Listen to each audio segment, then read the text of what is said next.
Welcome to Webline. निंगशी शाओबाओ को लेकर घूमने के लिए जा रही थी। लू तिंगशाओ बैठा था तो वो उसे कहती है कि क्या तुम हमारे साथ नहीं आने वाले, तो वो कहता है कि हाँ। आगे ये सभी लोग अम्यूजमेंट पार्क में घूमने के लिए जाते हैं, जहाँ पर सभी में निंगशी और शाओबाओ दोनों साथ में बैठे थे, पर लू तिंगशाओ उससे अलग बैठा था। रात में ये लोग फायरवर्क्स भी देख रहे थे। निंगशी लू तिंगशाओ से कहती है कि लू तिंगशाओ आई लाइक यू।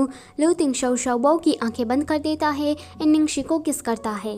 आगे निंगशी और सियांग मुए दोनों ही दूसरे कंट्री में नए ड्रामा की शूटिंग के लिए गए थे। सियांग मुए कहता है कि आज रात का क्या ख्याल है, क्या तुम मेरे साथ बाहर आने वाली हो? तो निंगशी मना कर देती है कि नहीं, मुझे रूम में बैठकर सोना है। तो सियांग मुए कहता है कि ठीक है। पर अगले ही दिन निंगशी सुबह सुबह 5 बजे उठकर फे सिटी के लिए निकल जाती है। वो एक शॉप में आ जाती है। उसे देखकर वो शॉपकीपर तो डरने लगता है। अभी निंगशी ने लड़कों वाला गेटअप किया था। निंगशी यहाँ पर बंदूक लेने के लिए आई थी। दुकान वाला तो ये तक कह देता है कि मुझे इसके पैसे नहीं चाहिए, तुम यहाँ से जा सकती हो। वो इतना डरा हुआ था निंगशी से कि क्या ही बताओ। आगे निंगशी जब जा रही थी तो रास्ते में उसे फिर से अगस्टिन के गुंडे मिलते हैं। अगस्टिन के गुंडे कहते हैं कि तुमने ही मेरे भाई को मारा था ना। निंगशी कहती है कि कौन हो तुम लोग? तो अगस्टिन, जिसके गले में पट्टी बंधी हुई थी, वो कह रहा था कि लगता है कि तुम सैतन की वुमन लगती हो। निंगशी कहती है कि नहीं, मैं एक लड़का हूँ।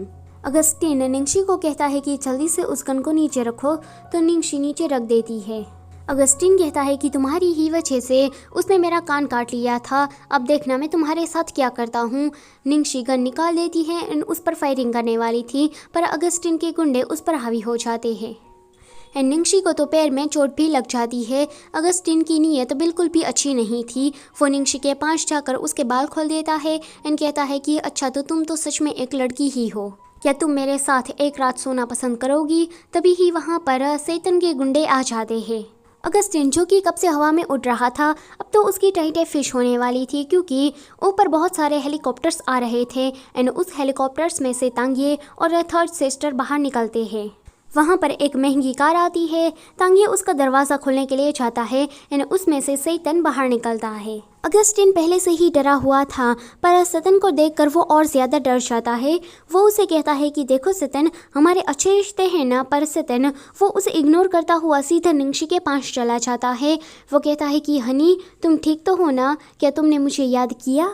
वो उसे टाइटली हग कर रहा था, तो निंगशी कहती है कि दूर हटो, मेरा पैर इंजर्ड है।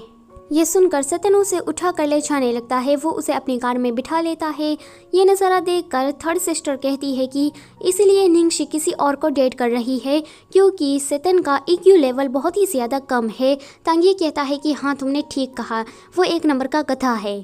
सैतन निंगशी को लेकर कहीं जा रहा था। वो उसे दूसरी कंट्री ले जाना चाहता था, तो निंगशी कहती है कि मैं नहीं जाना चाहती। सैतन कहता है कि तुम मेरी हो, इसलिए मैं जो चाहता हूँ वो तुम्हारे साथ कर सकता हूँ। निंगशी कहती है कि मैं तुम्हारी नहीं हूँ। तो सैतन कहता है कि तो फिर क्या तुम लू तिंगशाओ की हो? निंगशी कहती है कि नहीं, मैं उसकी भी नहीं हूँ, मैं मेरी खुद की हूँ। सैतन कहता है कि मैंने तुम्हें थोड़ी देर के लिए खुला छोड़ा था, पर तुम तो मुझे ही धोखा देने वाली थी, पर अब तो मैं आ गया हूँ ना, इसलिए तुम सिर्फ मेरे बारे में ही सोचोगी। निंगशी कहती है कि मुझे तुमसे बात ही नहीं करनी है। निंगशी मन ही मन में ये बात जानती थी कि सैतन उसे इतनी आसानी से तो नहीं जाने देने वाला। यहाँ सियांग मुए कहता है कि इस निंगशी को आखिर में हुआ क्या है। एक दिन पूरा हो गया पर वो कमरे से बाहर ही नहीं निकली। जब वो देखता है तो निंगशी वहाँ पर नहीं थी। वो डर के मारे लू तिंगशाओ को ये सारी बात बता देता है कि निंगशी कहीं गायब हो गई है। दूसरे ही पल में हम देखते हैं कि लू तिंगशाओ हेलीकॉप्टर की मदद से निंगशी को फे सिटी में ढूंढ रहा था एंड निंगशी उसे दिख भी जाती है। वो देखता है कि निंगशी को पैर में गोली लगी है, तो वो डिस्परेटली फे सिटी के लिए निकल जाता है। और ये वाला चैप्टर यहीं पर ही ख़त्म होता है। Don't forget to like, share and subscribe. Thank you for watching.